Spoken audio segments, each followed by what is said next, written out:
दोस्तों, सच्चे हृदय से कमेंट बॉक्स में लिखें, जय माता दी माता रानी आपके सभी कष्टों को समाप्त करें, आपकी झोली खुशियों से सदैव भरी रहे। दोस्तों, नवरात्रि का महापर्व 9 देवी अर्थात 9 कन्याओं को समर्पित है। कन्या पूजन करने से हमारी समस्त पीड़ा दूर होती है, दुख दर्द दूर होते हैं, हर कष्ट दूर होते हैं, गृह क्लेश हमारे जीवन से हमेशा के लिए दूर हो जाते हैं। यहाँ तक कि पितृदोष, राहु दोष, मंगल दोष, काल सर्प दोष, मात्र कन्या पूजन से शनि से पीड़ित व्यक्ति को राहत मिलती है, सुकून मिलता है, घर में खुशियां आती हैं तथा अकाल मृत्यु घर में कभी नहीं होती। दोस्तों, आपको बता दें, इस बार माता रानी हाथी की सवारी पर पृथ्वीलोक पर आ चुकी हैं और भक्तों के कष्टों को दूर करेंगी। जब जब माता रानी हाथी पर सवार होकर आती है, तब तब धरती पर फूल खिलते हैं और वर्षा होती है तथा हरियाली की उत्पत्ति होती है और जीवन सुगम हो जाता है। किसान के घर में साक्षात मां जगदम्बा जगत मां का आगमन होता है। दोस्तों, इस बार के नवरात्रि बहुत ही शुभ और मंगलकारी माने जा रहे हैं। इस बार शारदीय नवरात्रि 15 अक्टूबर दिन रविवार को शुरू होकर और इसका समापन 23 अक्टूबर दिन सोमवार को होगा। ऐसे में 24 अक्टूबर दिन मंगलवार को ही दुर्गा विसर्जन होगा। जो लोग माता रानी की स्थापना करते हैं, मूर्ति स्थापना करते हैं, वह लोग 24 अक्टूबर दिन मंगलवार को विसर्जन करेंगे। दोस्तों, नवरात्रि की अष्टमी और नवमी तिथि पर कन्या पूजन का विधान है। इस बार महाअष्टमी तिथि 22 अक्टूबर 2023 यानी कि इस दिन रविवार है और नवमी तिथि 23 अक्टूबर 2023 दिन सोमवार को है। ऐसे में आप अष्टमी और नवमी को इन दोनों तिथियां में कन्या पूजन अवश्य ही करें। कन्याओं को भोजन अवश्य खिलाएं। शास्त्रों में 9 दिनों के नवरात्रि को बहुत ही शुभ और मंगलकारी माना जाता है और वहीं 8 दिनों के नवरात्रि को अच्छा नहीं माना जाता। ऐसे में 10 दिनों के नवरात्रि बहुत ही शुभ माने गए हैं।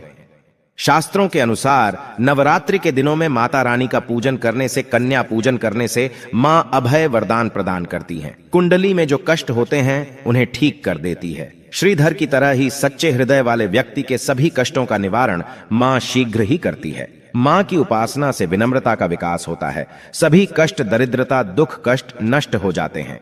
नवरात्रि में माता रानी का व्रत और पूजन किया जाता है, लेकिन नवरात्रि के दौरान सबसे ज्यादा महत्व होता है कन्या पूजन का। दोस्तों, कन्या रानी जो होती हैं, फूल की पंखुड़ियों की तरह नाजुक होती हैं। कन्या पूजन सर्वोप्रिय है, श्रेष्ठ है।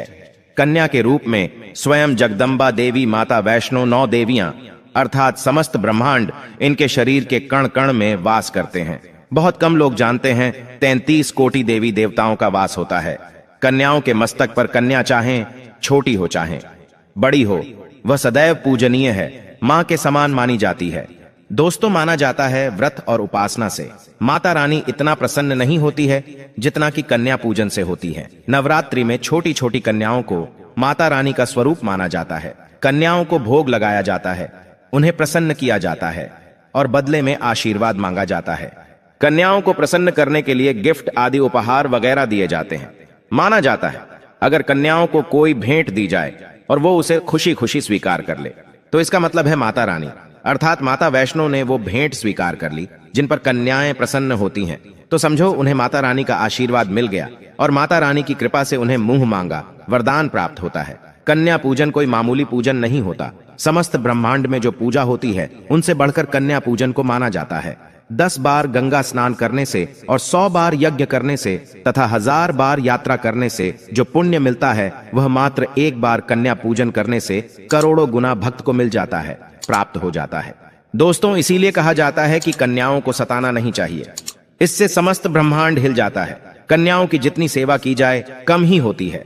कन्याएं कोई मामूली नहीं होती। कन्या के रूप में स्वयं उनके मस्तक पर विराजमान होकर स्वयं देवी चलकर आपके घर तक आती हैं। नवरात्रि में 2 साल से लेकर 10 साल तक की कन्या का पूजन होना चाहिए। अष्टमी अथवा नवमी को कन्याओं के पैर धोकर भोजन कराना, उपहार आदि देना श्रेष्ठ माना जाता है, दुर्लभ माना जाता है। ऐसा मौका कभी हाथों से नहीं जाने देना चाहिए। इस दिन जितना ज्यादा हो सके कन्याओं को हाथ पकड़कर, पैर पकड़कर अपने घर तक लेकर आएं। दोस्तों, वीडियो में आगे बढ़ने से पहले आप अपनी राशि भी कमेंट बॉक्स में जरूर डाल दीजिएगा। यदि हमारे पास कोई उपाय होगा तो वह आकर हम आपके कमेंट के रिप्लाई में बता देंगे। कोई भी राशि के अनुसार अगर उपाय करता है तो माता वैष्णो बड़ी प्रसन्न होती है और ऐश्वर्य धन प्रदान करती है, मालामाल बना देती हैं। इसीलिए राशि कमेंट में जरूर छोड़ें और हाँ, माता को एक लाइक जरूर करें। लाइक करने में कंजूसी ना करें। दोस्तों, कैसे करें? कन्याओं का स्वागत। कन्या जब आपके घर आए तब सभी के पैरों को दूध और पानी से उनके पैरों को धुलाना चाहिए। खासकर मर्दों को कन्याओं के पर आवश्यक धोने चाहिए, इससे मैया वैष्णो प्रसन्न होती हैं। दोस्तों, फिर उसके बाद कन्याओं को किसी साफ जगह पर जमीन पर कपड़ा बिछाकर बैठाना चाहिए। उनके माथे पर अक्षत, फूल और कुमकुम लगाना चाहिए। फिर उसके बाद भोजन ग्रहण करवाना चाहिए। लेकिन हमेशा याद रहे, कन्याओं की थाली में 3 पूरियां कभी ना रखें। इसे शुभ नहीं, घोर अशुभ माना जाता है। 3 पूरियां तथा 3 रोटियां मरने वाले व्यक्ति के लिए निकाली जाती हैं और जेल में कैदियों के लिए दी जाती हैं। ऐसे में कन्याओं को उनकी थाली में 3 पूरी कभी ना दें, लेकिन 1-2 करके पूरियां दे सकते हैं। इससे 3 संख्या बढ़ जाती है और दोष भी नहीं लगता।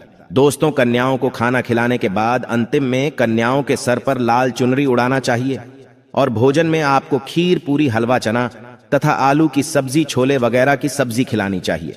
पनीर आदि भी खिलाया जा सकता है। वैसे माता रानी का प्रिय भोजन खीर, हलवा, पूरी और छोले आदि ही हैं। लेकिन भूल से भी लहसुन और प्याज का इस्तेमाल कभी ना करें, अन्यथा अनर्थ हो जाएगा। अक्सर कई लोग कन्याओं को कुरकुरे का पैकेट, चिप्स वगैरह का पैकेट खिलाते हैं, जो कि घोर अनर्थ माना जाता है, क्योंकि इसमें लहसुन, प्याज का इस्तेमाल होता है, जिसके कारण आपका व्रत खंडित हो सकता है। मां दुर्गा क्रोधित हो सकती हैं। जहां आपने 9 दिनों तक लहसुन प्याज का परहेज किया, लेकिन आपकी एक गलती पूरे व्रत को खंडित कर सकती है। इतना भी नादान नहीं बनना चाहिए कि माता रानी रूष्ट हो जाए और कन्याओं को भी अशुद्ध होना पड़े। कन्याओं को डब्बा बंद कोई भी ऐसी चीज ना खिलाएं जिसमें लहसुन, प्याज होता है। कई चीज तो ऐसी होती है मार्केट में जिसके अंदर लहसुन, प्याज का इस्तेमाल होता है। ऐसा आप कभी मत करना। दोस्तों, कई लोग कन्या पूजन में खाना घर पर नहीं बनाते और मार्केट से रेडीमेड लाकर ही खिलाते हैं तथा दही जलेबी खिलाते हैं, जो कि शुभ नहीं माना जाता। दोस्तों, ऐसा खाना वो लोग खिलाते हैं जिनके घर में मान लीजिए कोई दुर्घटना आदि हो गई है या घर में कोई बीमार है या कोई मुसीबत है, तब वो ऐसा करते हैं। लेकिन अगर आप स्वस्थ हैं, आपको कोई पीड़ा नहीं है, तो ऐसा भूलकर भी नहीं करना चाहिए। माता रानी दही जलेबी नहीं, आपके हाथों का बना भोजन खाना चाहती है, आपका प्यार चाहती है। फिर चाहे आप घर में एक ही पूरी क्यों ना बनाएं माता के लिए, पर आप स्वयं ही अपने हाथों से माता रानी को भोजन खिलाएं। देखिए, भले ही आप दही जलेबी खिला सकते हैं, परंतु माता को घर का बना हुआ शुद्ध भोजन ही अति प्रिय है। खासकर नवरात्रों के दौरान घर में पक्का खाना अवश्य बनाना चाहिए। माता रानी बहुत प्रसन्न होती है। घर का बना पक्का खाना ही कन्याओं को खिलाना चाहिए। हमेशा याद रखें, कन्याओं को प्लास्टिक के बने दोने में खाना नहीं खिलाना चाहिए। ऐसे बर्तन पूजा पाठ के लिए शुभ नहीं अशुभ होते हैं, क्योंकि प्लास्टिक के ज्यादातर बर्तन जो होते हैं जानवरों की हड्डियों द्वारा बनाए जाते हैं, इसीलिए ऐसा पाप मत करना। कन्याओं को हमेशा स्टील के बर्तन या पत्तों से बने बर्तनों में ही भोजन कराना चाहिए, बहुत ही शुभ माना गया है। अगर पेड़ के पत्ते में भोजन कराते हैं तो माता अभय वरदान प्रदान करती है।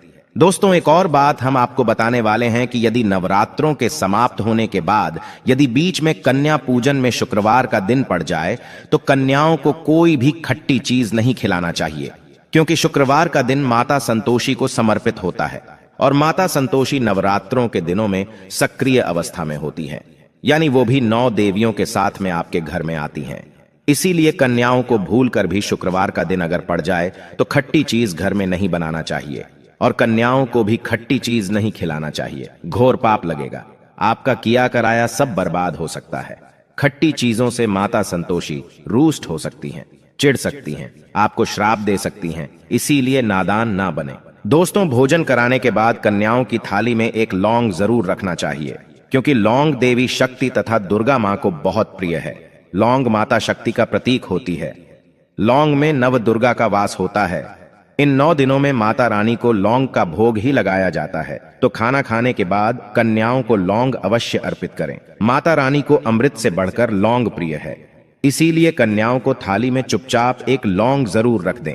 आपका भाग्य चमक जाएगा। माता लक्ष्मी आपके जीवन में धन की कोई भी कमी नहीं होने देंगी। दोस्तों, आपको बता दें, कन्याओं को उपहार में क्या दें। कन्याओं को खुश करने के लिए उनकी थाली में दक्षिणा डालें, ताकि आपके घर में संपन्नता बनी रहे तथा धन की कोई भी कमी ना हो। कन्या जब आपके घर से खुशी खुशी धन लेकर जाती है तो वह भी आपको खुशी खुशी कई गुना आपको धन प्रदान करती है। इस समय कंजूसी मत करना, खुशी खुशी कन्याओं को धन अवश्य देना। कन्याओं को कोई सुंदर गिफ्ट दे सकते हैं। शास्त्रों में बताया जाता है कि कन्या जितना खुश होती है, माता रानी उतना ही जल्द फल की प्राप्ति प्रदान करती है। ऐसे में आप कन्याओं को चॉकलेट बॉक्स दे सकते हैं तथा खूबसूरत कपड़े दे सकते हैं। याद रहे, काले कपड़े ना दें और स्टील के बर्तन भी गिफ्ट के तौर पर दे सकते हैं। याद रहे कि कन्याओं को लोहे का कोई भी सामान नहीं देना चाहिए, नहीं तो राहु केतु का प्रभाव आपके जीवन में प्रवेश कर जाएगा। राहु काल तथा राहु दोष आपको लग जाएगा, आप बर्बाद भी हो सकते हैं। दोस्तों, जब कन्या अपने घर के लिए प्रस्थान करें तो उनके चरण जरूर छू लें और अपने मन में अपनी प्रार्थना को पूरा करें। सच्चे दिल से मांगी हुई मुराद माता रानी अवश्य ही पूरी करती है। सच्चे दिल का मतलब होता है मन में कोई भी लालच ना हो, और अगर वो लालच माता को पाने के लिए बन जाए तो उसे बोलते हैं सच्ची श्रद्धा और सच्ची भक्ति। ऐसी भक्ति के आगे स्वयं 33 कोटि देवी देवता आपको नमस्कार करते हैं। दोस्तों, नवरात्रों के दिनों में अगर मिल जाए आपको ये संकेत तो समझो, माँ दुर्गा आपके घर में आ चुकी हैं। ये संकेत बताते हैं माँ दुर्गा का आशीर्वाद आपको प्राप्त होने वाला है। तो आइए शुरू करते हैं। दोस्तों, पहला संकेत, जब आप कलश स्थापना करते हैं तो जौ से निकली हरियाली बहुत ही शुभ मानी गई है। कहा जाता है कि जौ से निकली हरियाली हमारे भविष्य में होने वाले अच्छे और बुरे होने का संकेत देती है। ये सभी बातें हमारे आने वाले साल का भविष्य बताती हैं। यदि आपने जौ बोए है और वो किसी कारणवश नहीं हो पाए हैं तो ये संकेत बड़ा ही मनहूस माना गया है। कहा जाता है कि नवरात्रों में जौ अगर सूख जाते हैं या बढ़ते नहीं हैं तो आपको समझ लेना चाहिए कि ये साल आपका खराब होने वाला है तथा घर में कोई बीमारी आने वाली है, या दिन दुगनी रात चौगुनी आपकी कम होने वाली है या घटने वाली है। दोस्तों, ये धन हानि का संकेत माना गया है, क्योंकि आपने कोई ना कोई गलती ऐसी कर दी होगी जिसके कारण माता रानी नाराज हो गई हैं। इसीलिए माता से आप क्षमा अवश्य मांग ले। माँ अपने भक्तों को अवश्य माफ करती है। एक माँ ही होती है जो अपने बेटे को, अपने लाल को हर गलती पर माफ करती है। लेकिन ऐसा बेटा किस काम का जो माँ से माफी ना मांगे। इसीलिए माता रानी से अपनी गलती की माफी अवश्य मांग लें। मैया वैष्णो अपने भक्तों को कभी निराश ही नहीं करती, बल्कि उन्हें धन धान्य से और खुशियों से परिपूर्ण बना देती है। और दोस्तों, यदि जौ हरे भरे हो जाते हैं तो ये शुभ संकेत होता है। इससे आने वाले समय में आपको बहुत ज्यादा ही धन लाभ होगा। माना जाता है कि 1 रुपए का सिक्का या चांदी का कोई भी सिक्का जौ के बीचों बीच में अगर मिट्टी में दबा दिया जाए तो घर में सुख समृद्धि आती है। माता लक्ष्मी दौड़ी दौड़ी चली आती है। जौ के अंदर हमेशा 1 रुपए का सिक्का अवश्य डालना चाहिए। जौ को खाली नहीं रखना चाहिए, उसमें धन वगैरह अवश्य डालना चाहिए।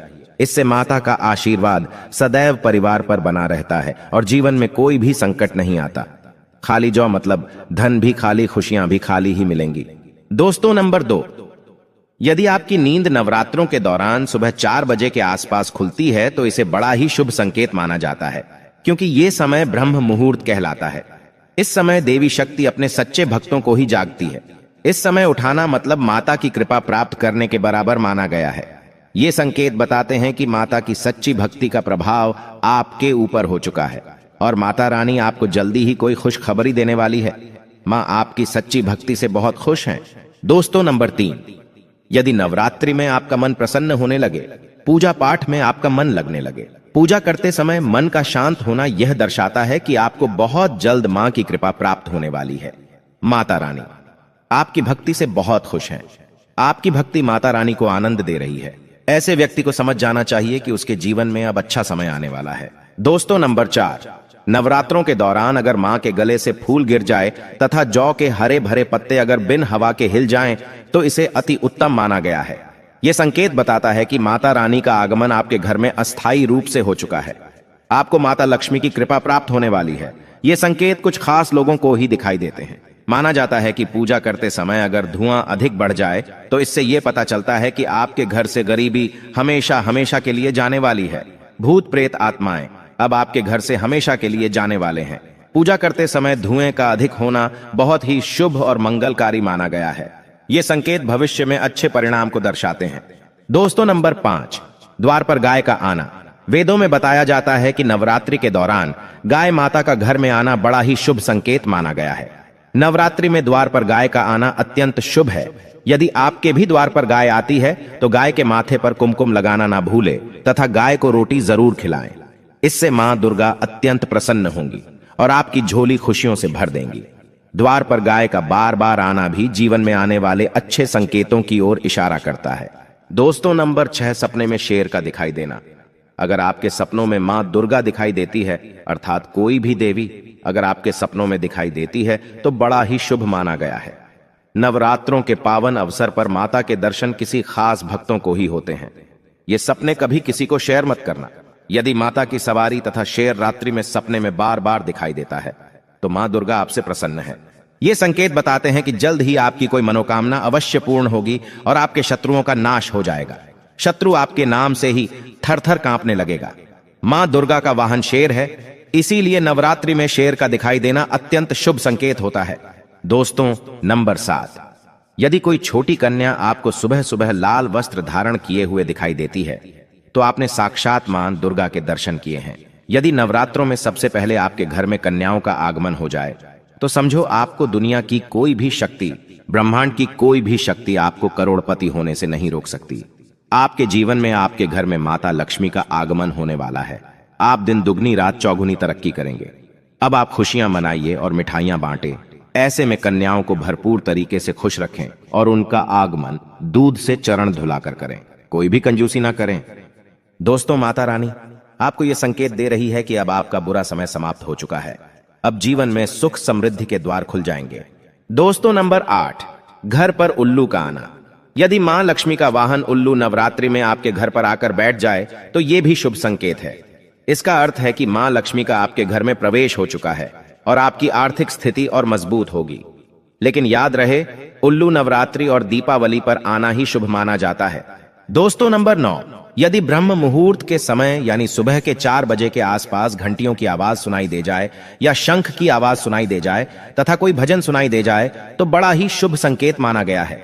इससे यह पता चलता है कि माता रानी आपकी भक्ति से बहुत प्रसन्न है और आपके जीवन में सभी नकारात्मकता का नाश होने वाला है तथा माता लक्ष्मी की कृपा आपको प्राप्त होने वाली है। दोस्तों, नवरात्रों के दौरान घर में काली चींटियों का दिखाना, लंबी लंबी लाइन बनाकर मुंह में खाना ले जाते हुए चींटियों को देखना अच्छा संकेत माना गया है। और यदि मंदिर में पूजा करते समय कोई छिपकली आदि दिखाई दे जाए या मंदिर के स्थान की ओर छिपकली चली जाए तो बड़ा ही शुभ संकेत माना गया है। इससे यह पता चलता है कि आपको माता लक्ष्मी की कृपा प्राप्त होने वाली है, मां का आशीर्वाद आपको मिलने वाला है। नवरात्रों के दौरान मंदिर में छिपकली का दिखना बहुत ही शुभ संकेत माना गया है। आपकी भक्ति का फल आपको शीघ्र ही मिलने वाला है, क्योंकि छिपकली को माता लक्ष्मी का प्रतीक माना गया है। किसी शुभ अवसर पर छिपकली का दिखना मंगलकारी माना गया है और नवरात्रि में छिपकली का मंदिर में दिखना साक्षात देवी लक्ष्मी का स्वरूप माना गया है। दोस्तों, अगर आप वाकई में मां वैष्णो की कृपा पाना चाहते हैं तो कमेंट बॉक्स में लिखें, जय माता दी माता रानी। आपकी झोली खुशियों से भर दें। मां वैष्णो के लिए एक लाइक तो बनता है।